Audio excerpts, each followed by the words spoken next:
Jeffrey Epstein एका गुन्हेगारी साम्राज्याचा उदय आणि त्याचा अस्त नेमका कसा झाला.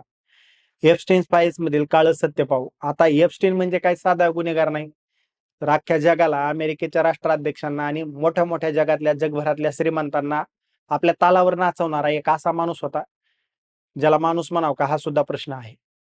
एप्स्टीनचं नाव ऐकलं की आज भले भले लोक घाम गाळतात, पण हा गडी नेमका आला कुठून, त्यानं पाप पचवलं कसं आणि हे पाप केलं कसं. एका सामान्य मास्तराच्या वेशातला हा लांडगा होता. सुरुवातीला तो एक मास्तर म्हणजेच एक शिक्षक होता. त्यानं सत्तेच्या आणि पैशाच्या जीवावर कोवळ्या पोरीबाळींच्या आयुष्याचा खेळ केला, पार बाजार उठवला.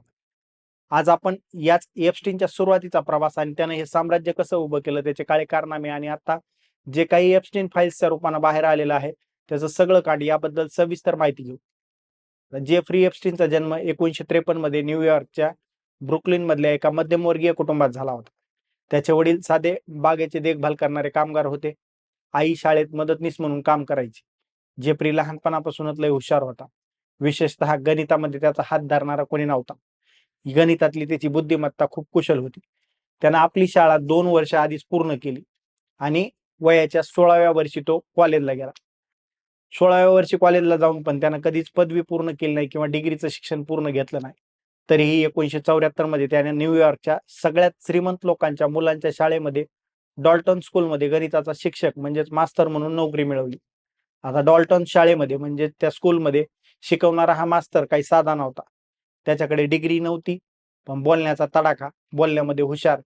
त्या काळात शाळेच्या मुख्याध्यापक डोनाल्ड बार यानं त्याला कामावर घेतलं, तिथं शिक्षक म्हणून लावलं. डॉल्टन मध्ये श्रीमंत बापाची पोरं शिकायला यायची. एप्स्टीनचं डोकं लय चालायचं.